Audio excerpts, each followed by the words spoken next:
Welcome back to the Rentvesting podcast. On today's show, I have with me Dino Pacella, and we talk about living to a standard that you're actually comfortable with and how financial literacy and advice is going to change the way the next generation actually invest. So, let's get to it.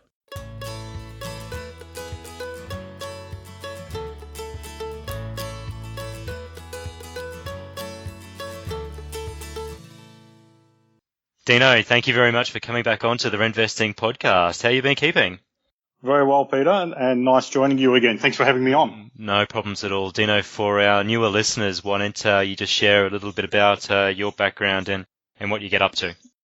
Yeah, certainly. So the last 13 years in banking and finance, and more recently as a business development manager with Suncorp Bank and founder of National Finance Brokers Day. So I'm probably the most advocate person that you could find in the country for finance brokers.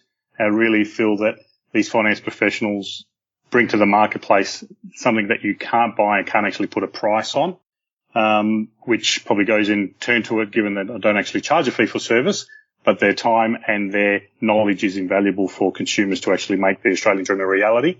And whether that's purchasing property, saving money, looking at investment portfolios, whatever the case may be, I'm certainly a huge fan of what these professionals bring, and probably been spending the last 12 to 18 months spruiking that out into the marketplace and getting as many people across it as I physically can. But that's what's been happening recently, Peter. You've done a stellar job. I have to say that, particularly with your media appearances that you had around the National Finance Brokers Day, and who you were able to network and leverage from to raise the profile of brokers. So, being a broker myself, it's great that you're out there beating the drum and giving us a plug. Cool. It's easy to do when you've got such passion for an industry and you meet such amazing people who, as 90% of them are self-employed, but what their service proposition that they bring to consumers is just unmatchable in any industry that I can actually put a finger on. And just watch your space. I know we did have the support of Mark Burris, so he's continuing that one moving forward. But watch your space, hopefully, for a few bigger names coming to 2017. Oh, cool. I'll look forward to seeing that. We didn't tee up this conversation, though, to give mortgage broking a plug. We actually discussed beforehand that we were going to talk about rentvesting, and you're a fellow rentvestor yourself. I am. So I'm all up there, and certainly enjoyed putting a blog together recently last month on a trip to Sydney. It was probably the first time where I didn't sit back and watch a couple of movies all the way from Perth to Sydney flight. Yeah. Actually open up the iPad and did a blog on rentvesting, which I thoroughly enjoy doing. So why are you an advocate for rentvesting? I just think the marketplace has changed more recently in the last couple of years than where it was sitting when I first purchased my house, when we're probably going back 18, 19 years ago now. And given market conditions, if we look at particularly Sydney and Melbourne, even though I'm from Perth, and Perth probably went through that phase maybe 5-6 years ago, that we're getting more and more people come through now, and whether they're in that early 20s, late 20s bracket, that are wanting a lifestyle where they can live either close to the city or close to the beach, particularly if you're on the west coast of Australia, and having that sustainable lifestyle. And it's not so much keeping up with the Joneses, but it's living to a standard where you're comfortable with and where that you want to live now rather than when you're going closer to the retirement age. And as we all know, if I took Surrey Hills, for example, in New South Wales from my blog, you're looking at an upbeat, probably trendy little town that's, I don't know, what is it, 13, 15 Ks out of the CBD. And more recently, I was seeing a 2x1 unit apartment. I think it was about 80 square metres, and asking price was about 1.1 million. Now, Peter, and most listeners will probably know, if you're looking at a 5% deposit on that, let's round it down to $1 million, so you're needing a 50K just to get in there. Adding your stamp duty of around 40,000 to look into that property. Plus your lender's mortgage insurance and plus your LMI, absolutely. That'll get added on top of the loan, so you're automatically cutting off part of your equity. And then you've probably got some building inspections on there, settlement agents, fees. So let's round it up to 100,000. So Yeah, well, look, you're not probably going to get much change out of 100 grand, and then you've got the problem of trying to find a lender that's actually going to lend you the money at that high LVR rate as well. yeah, absolutely. And a lot of people go, well, listen, I'm earning $100,000, I can afford it, but on $1 million, if you, and let's take a single applicant here, so they have no dependents or spouse, even on $100,000, repayments on $1 million loan of a 30-year term, you're around $900, $1,000 a week. Okay. So affordability might be squeezing it in. And even if you're on the $150 to $200,000 salary bracket, which excludes probably 80% of the population, you're creeping into more than probably 30% of your income towards your loan repayments. And you want to stay around that 30% mark. So rent vesting as an alternative gets you the opportunity to live in maybe a property that might be worth $1 million and paying rent of maybe half of the loan repayment. So you might be paying $500 to $600 a week, and gives you that flexibility to be able to look at purchasing a smaller house or apartment. And this can be anywhere in Australia. So you're not fixed to the area of where you're living. If you wanted to buy further up the East Coast and look into Brisbane now, given that market's slowly turning, and it's probably a good time to look into there, as well as Perth and Brisbane sort of align each other most of the time, as historical data over the last 50 years shows us.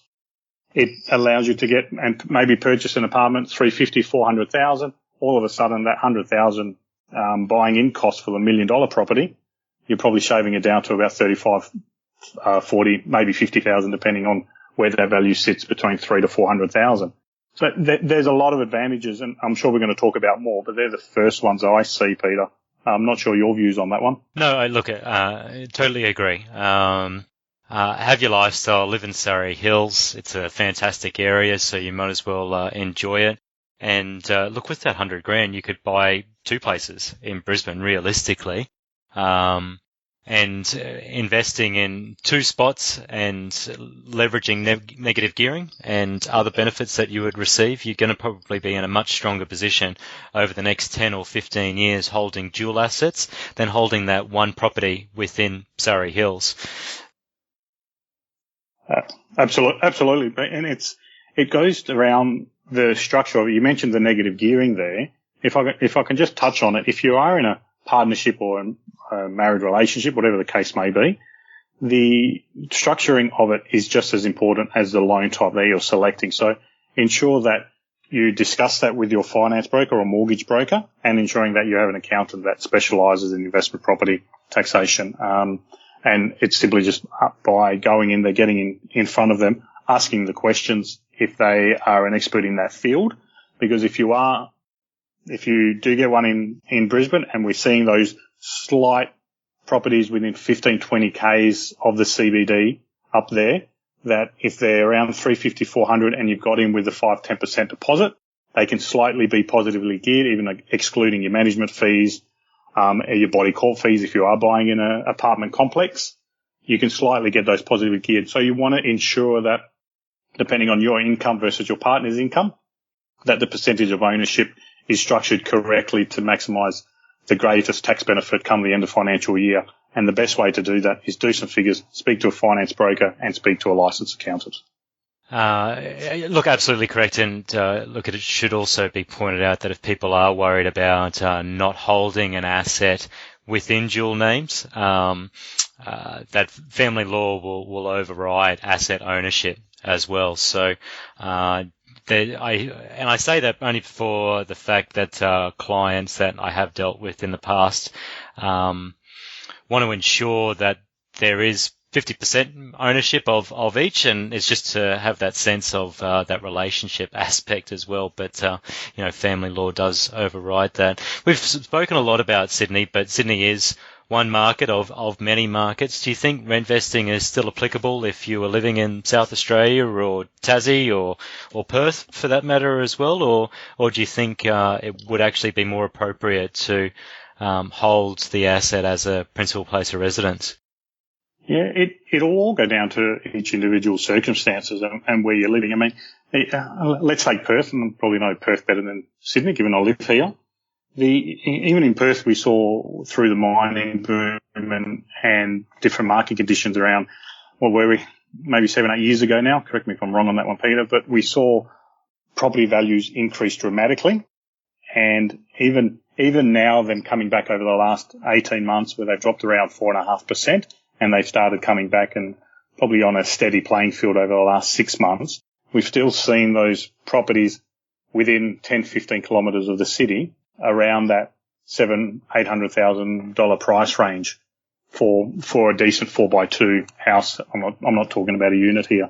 So if that was the case, and your work took you to the city every day or close to it, and you didn't want to travel 45 minutes or an hour on the train or public transport to get to your place of employment, that lifestyle might benefit you by looking at a rentvesting option and purchasing an investment property elsewhere.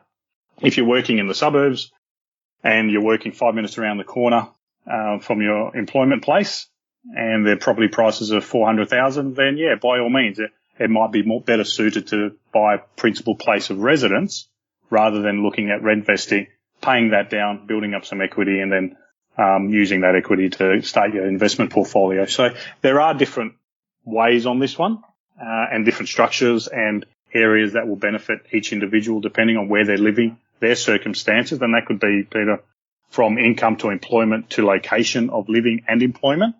And the best way to do that is sit down with a finance professional and get the best advice moving forward. Mm. Advice is a cornerstone, absolutely. But people will always be skewed to their own opinions of what they hold to be true. And I guess that stems from our own childhood and growing up. And we have this deep psychological attachment to owning your own home. Do you think that's going to be the same for the next generation coming through in terms of, perhaps our own children, Dino, and how they're actually going to approach home ownership? And would that stem to a financial literacy perspective? Because you don't know of these things until you're out into the real world and trying to make a go of it yourself. Yeah, absolutely. I don't think home ownership is going to have such a emotional attachment to it over the next 5 to 15 years, where we've previously sat and owning that Australian property and making the dream come true of owning that property. I think that property is that key word in there. I don't think it's going to have to be a place of residence. I think property can be such a valuable asset, and there's numerous reasons on why they can be, particularly when you structure it correctly and you're utilizing it to the best of your individual circumstances. But I think children coming up these days, and whether the financial literacy piece increases, and we're probably talking of kids around the 15 age bracket. Yeah. Whether that increases in knowledge, and the knowledge needs to come from, it's not only an outside source, it needs to ensure that the parents and the surrounding family members have the right education about finances, and whether we're talking about loans or savings or super or whatever the case may be, that the education needs to come from people that they're hanging around every day of the week. So parents, number one, if the parents don't have that education and don't have that knowledge, it's going to be difficult for them to download that to the children and set up a good financial strategy, even when the children get their first job. And maybe I can talk about my daughter briefly, yeah, Peter. please. Where she's just started at McDonald's, hasn't she? She has just a week ago. So there was a bit of excitement. Yeah, there was a bit of excitement, a bit of a pushback as a 14-year-old girl. You just want to hang around her girlfriends every weekend. But listen, it was an in-depth discussion we had around what employment can get, and it wasn't always about the finances. A lot of it comes around having some accountability, having responsibility, your time management piece, and what that looks like. And I can already see over the last week and a half her skills in regards to when she's getting the rosters, she's placing it on the calendar, she knows what she's working, she's making sure that her uniform's prepped for the following day, she's getting there 10 minutes earlier before the shift starts. And I can already see that changing in regards to when they go to school. the difference is, school, I'll get there. It's going to happen regardless. But this work is an extra piece, and it's a bit of a skill building and a personal development piece for these young children. And I encourage them, regardless how financially well off a parent is, the skills that they can get is invaluable to what they're going to bring to the employment marketplace moving forward.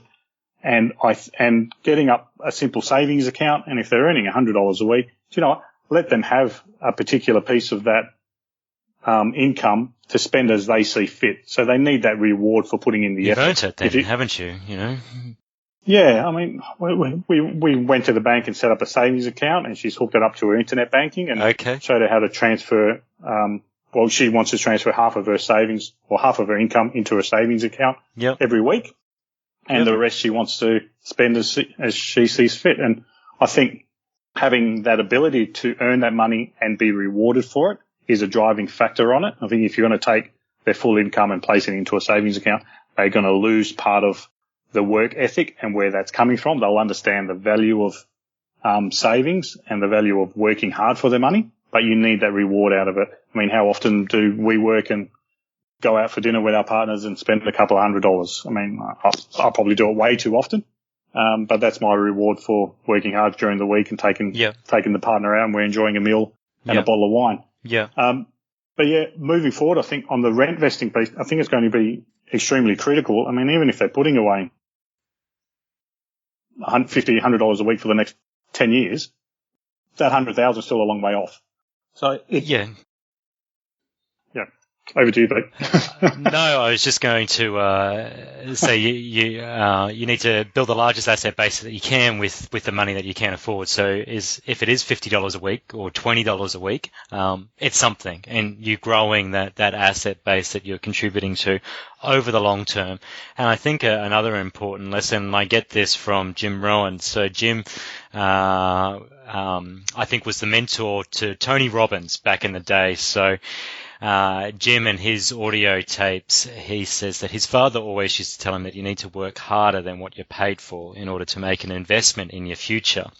And taking that philosophy and reaping the rewards of a job, no matter what it is, and still putting some money aside, it's an incredible personal development tool, particularly at a young age like your daughter there. So that's awesome, Dino. Yeah, thanks, Pete. I'll definitely encourage other parents out there to have a discussion with your child. I mean, it opened up numerous topics of conversation that we had, and I know I did post that it ended up going on negative gearing. We went into investment. I could just see you with the whiteboard out there, and my daughter sort of switched off a little bit after that, so I knew I went too far, and I got the glazed look on her face. But that was my own doing. But the conversation really was the highlights of the pieces that she took away was that saving piece, the accountability that she's learning, as well as meeting new people. So the social aspect of a 14-year-old meeting new people outside of a school or family environment is priceless. I mean, they're going to take that through to when they do finish school or go on to uni for further studies or go into the employment world, whatever the case may be. They're going to really work hard now, and they're going to reap the rewards both financially and socially when they do leave school, and she's only 4 years away from it. So I'm sure I'm not the only parent in that boat. Very good. Dino, great to have you back on the show. Thanks for giving up your time once again. I know that you're a very busy man, so appreciate your contribution. And look, if we don't talk, season's greetings. Wonderful. Thank you very much, Peter, and wish everybody a safe and very Merry Christmas. Good on you, Dino. All the best. Thank you. Thanks, mate. Bye. Dino is a fellow Rentvesting contributor, along with currently more than 24 others. So, if you'd like to know more about growing the largest asset base that you can with the money that you can afford, be sure to review rentvesting.com.au, because you can create the comfort in life that you deserve. It just requires a rethink, because the market is reinventing itself and more people are moving towards rentvesting. Thanks again, and be sure to tune in next week. Bye-bye.